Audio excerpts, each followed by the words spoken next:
परी की सोने की जादुई दुनिया। पता है माँ, मैंने कल रात बहुत सुंदर सपना देखा। ऐसा क्या देखा तुमने सपने में जो इतना मुस्कुरा रही हो? माँ, मैंने देखा एक सुंदर सा राजकुमार सोने की बग्गी में बैठकर मुझसे मिलने आया, और इतना ही नहीं, राजकुमार ने मुझे सोने का चमचमाता हुआ हार तोहफे में दिया। और जब मैंने सोने का हार पहना, मैं किसी राजकुमारी से कम नहीं लग रही थी। गांव की सभी लड़कियां मेरे सामने फीकी लग रही थी। ऐसा नहीं कहते बेटी, गांव की सभी लड़कियां बहुत ही सुंदर है। हाँ, पर मेरी जितनी सुंदर कोई भी नहीं।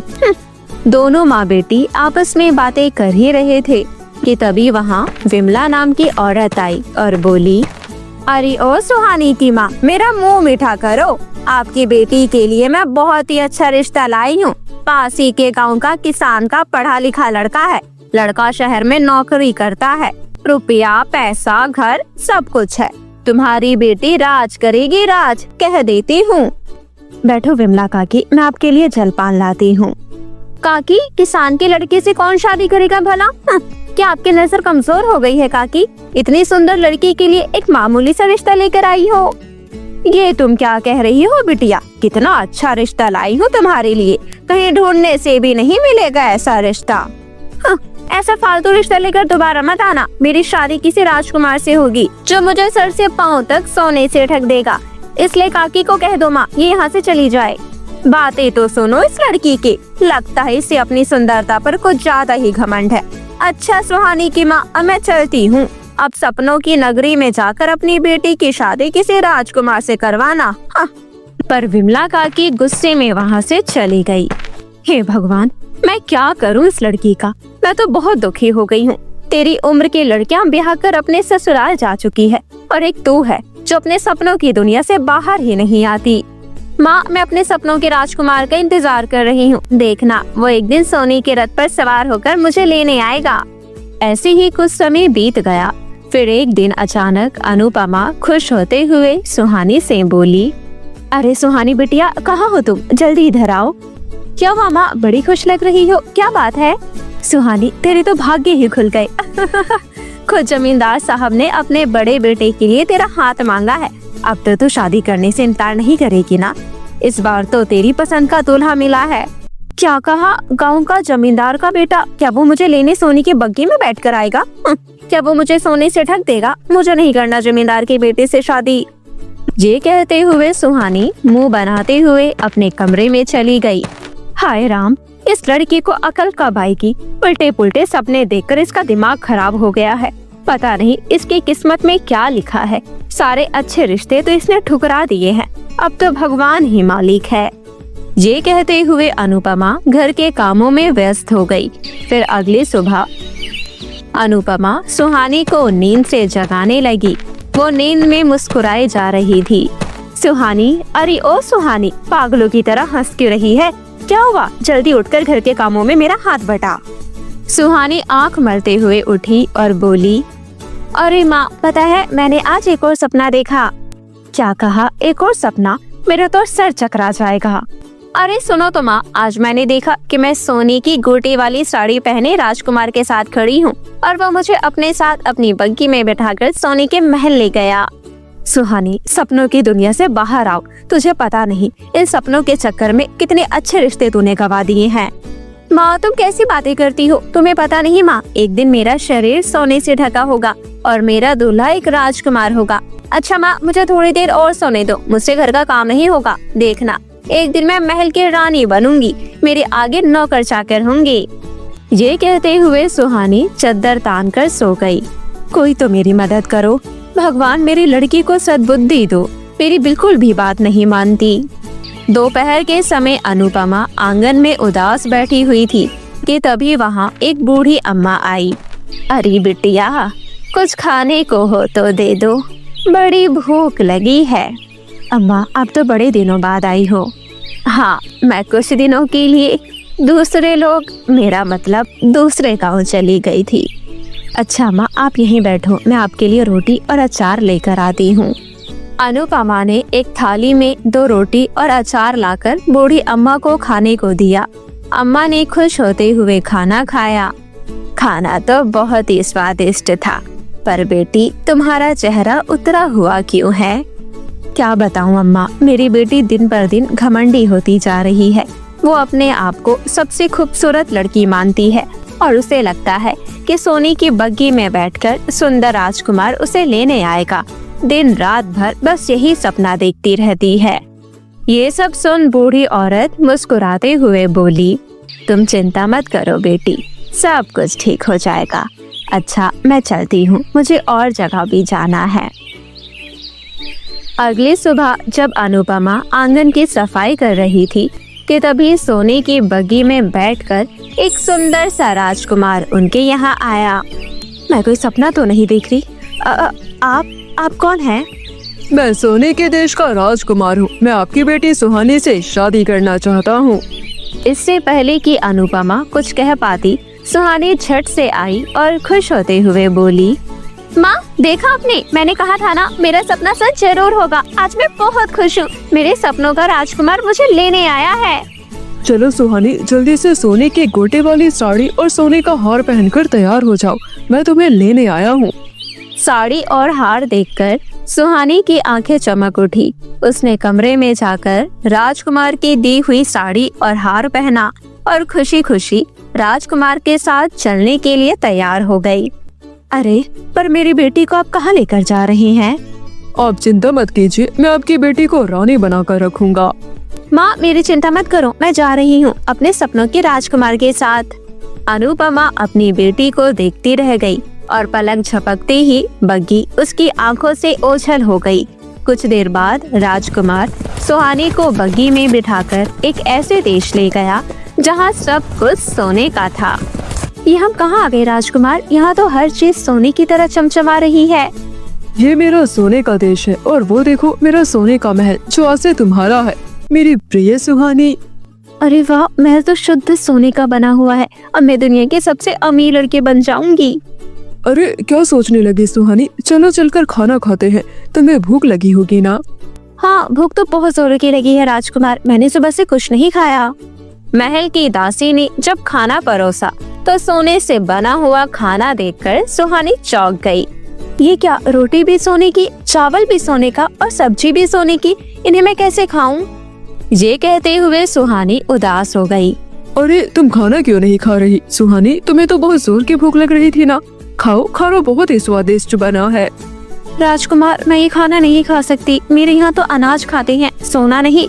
ये सब खाकर मेरी भूख नहीं मिटेगी। और यहाँ तुम्हें यही खाने को मिलेगा। इस देश के सभी लोग सोने की बनी चीजें खाते हैं, इसके अलावा और कुछ नहीं। अब मैं क्या खाऊं? मेरे लायक तो यहाँ कुछ भी नहीं है। अगर तुम्हें नहीं खाना तो मत खाओ, पर मैं तो पेट भर खाऊंगा।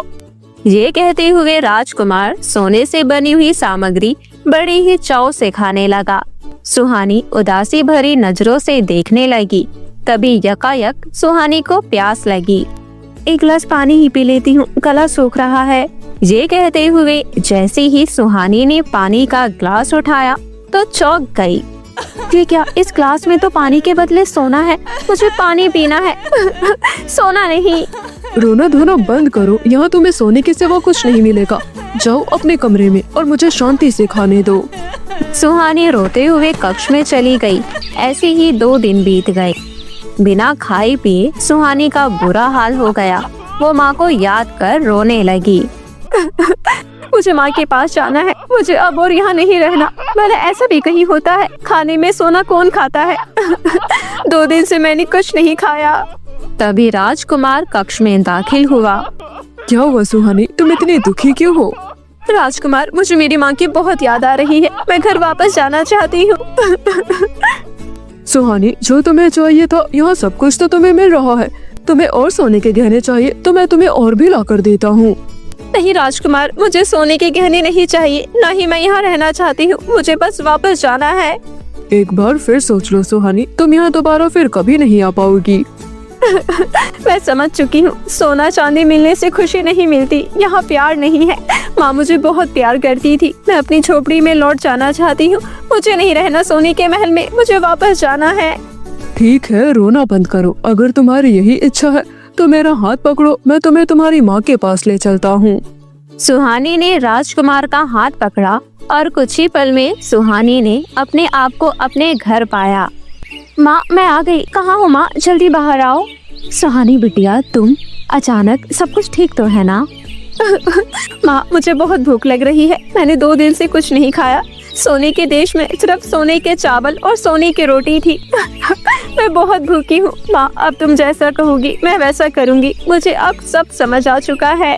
तभी वहाँ खड़ा राजकुमार अचानक एक सुंदर परी में बदल गई। अनुपमा, मैंने कहा था ना, सब कुछ ठीक हो जाएगा।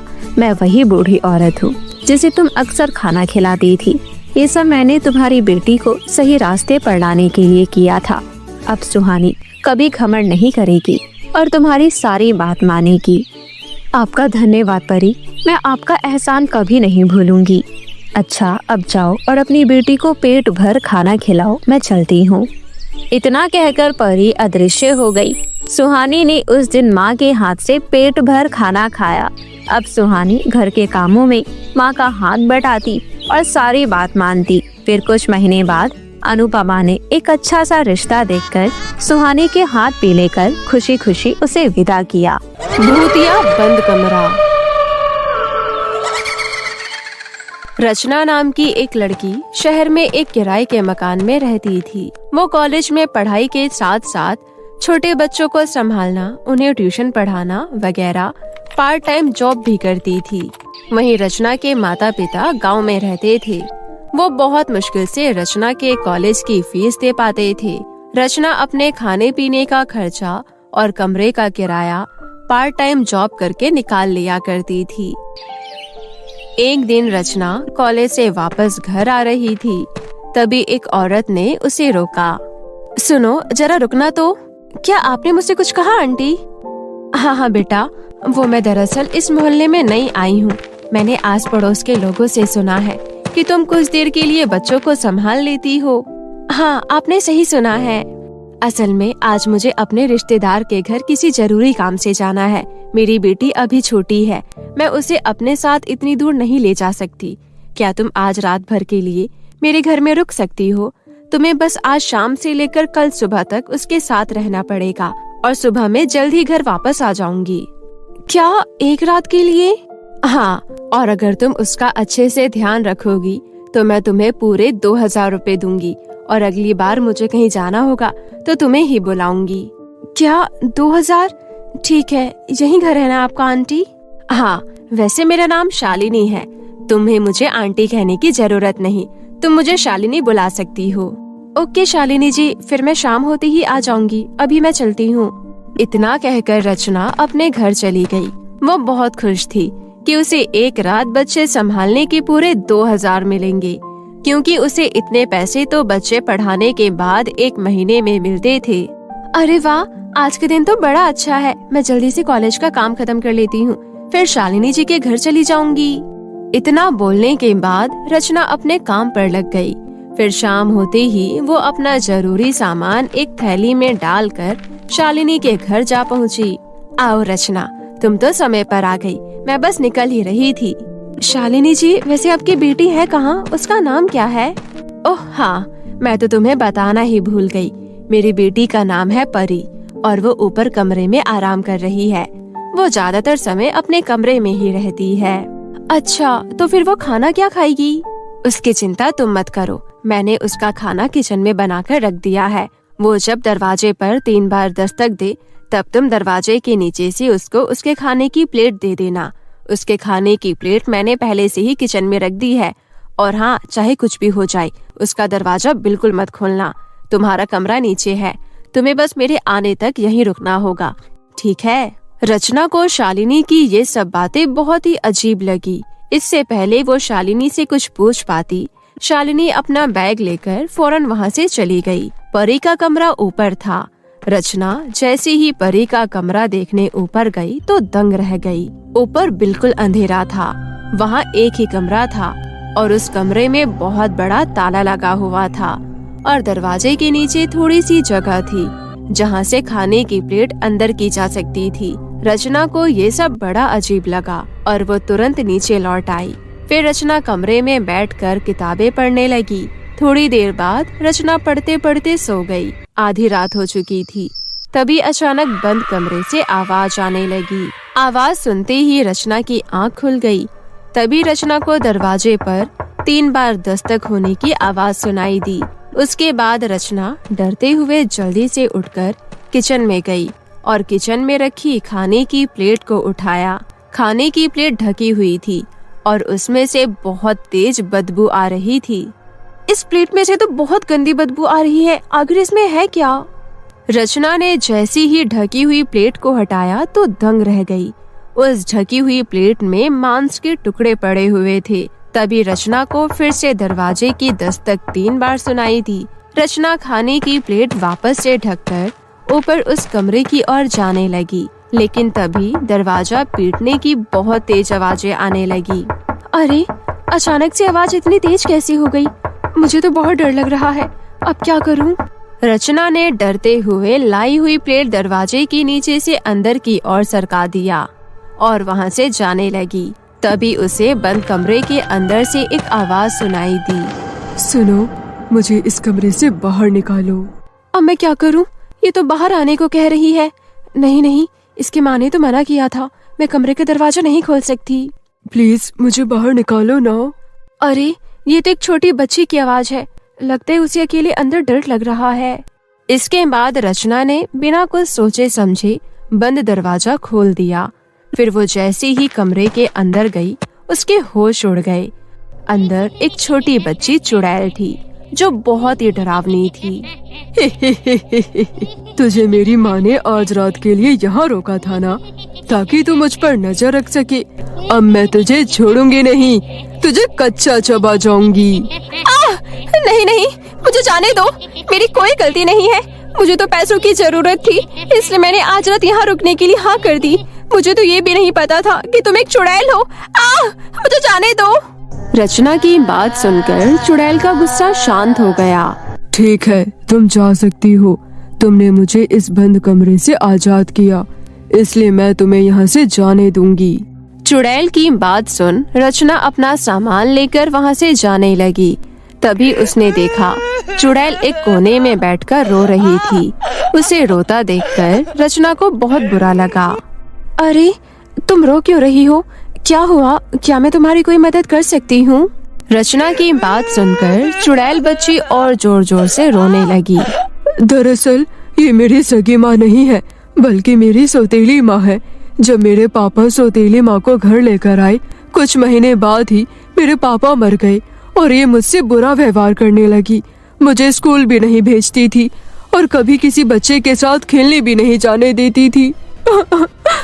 एक दिन वो मुझे कमरे में बंद करके बाजार गई हुई थी।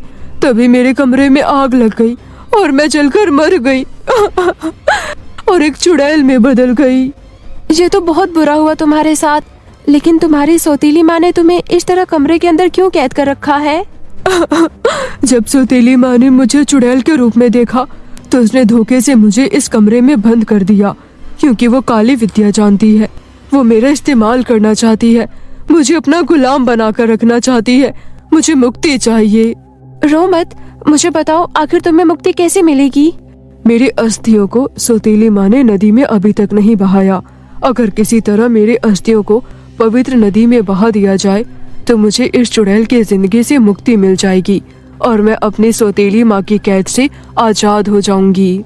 मैं तुम्हारी मदद करूंगी, मैं तुम्हारी अस्थियों को पवित्र नदी में बहा दूंगी। बताओ कहाँ है तुम्हारी अस्थियाँ? सौतेली माँ ने अपने कमरे में कहीं छुपा कर रखी है।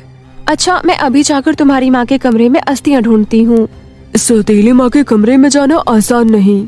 वो क्यों भला? सौतेली माँ ने अपने कमरे को काले जादू से बांध रखा है, तुम अंदर जा नहीं पाओगी। ओह, तो फिर क्या करे? एक रास्ता है। अगर तुम सौतेली माँ के गले से पहना हुआ लाल रंग का लॉकेट निकाल कर तोड़ दोगी तो कमरे में किया हुआ काला जादू खत्म हो जाएगा। फिर तुम कमरे में आसानी से जा पाओगी। अब तुम बिल्कुल भी फिक्र मत करो, तुम्हारी मुक्ति अब होकर ही रहेगी, चाहे कुछ भी हो जाए। मैं तुम्हें मुक्ति दिलाकर ही रहूंगी। फिर सुबह होने से पहले रचना ने चुड़ैल बच्ची को वापस उस कमरे में बंद कर दिया ताकि शालिनी को उस पर शक ना हो। सुबह होते ही शालिनी वापस आ गई और रचना से बोली, थैंक यू रचना, तुमने मेरी बेटी का ध्यान रखा। ये लो तुम्हारे पैसे। रचना पैसे लेकर शालिनी को गले लगाते हुए बोली, थैंक यू तो मुझे बोलना चाहिए शालिनी जी, मुझे इन पैसों की बहुत जरूरत थी। इतना बोलकर रचना जल्दी से वहाँ से निकल गई। शालिनी कुछ भी समझ नहीं पाती, पर असल में रचना ने जब शालिनी को गले लगाया हुआ था तभी उसने वो लॉकेट शालिनी के गले से निकाल दिया था। रचना ने जल्दी से उस लॉकेट को तोड़ दिया। लॉकेट के टूटते ही शालिनी के कमरे का काला जादू टूट गया, लेकिन शालिनी को इस बारे में पता नहीं चला क्योंकि वो बहुत थकी हुई थी। इस कारण वो गहरी नींद में सो रही थी। तभी इस मौके का फायदा उठाकर रचना खिड़की के रास्ते शालिनी के कमरे में दाखिल हुई और चुड़ैल बच्ची की अस्थियां ढूंढने लगी। तभी उसकी नजर अलमारी पर पड़ी। रचना ने धीरे से जैसे ही अलमारी को खोली तो अलमारी में लाल कपड़े से ढका हुआ एक कलश पड़ा हुआ था। हो ना हो, इस कलश में ही उस बच्ची की अस्थियां हैं। रचना बिना आहट किए अस्थियों से भरा हुआ कलश लेकर खिड़की के रास्ते बाहर निकल गई और तुरंत जाकर पास ही एक पवित्र नदी में बहा दिया, जिससे चुड़ैल बच्ची की आत्मा को मुक्ति मिल गई और वो हमेशा के लिए अपनी सौतेली माँ की कैद से आजाद हो गई।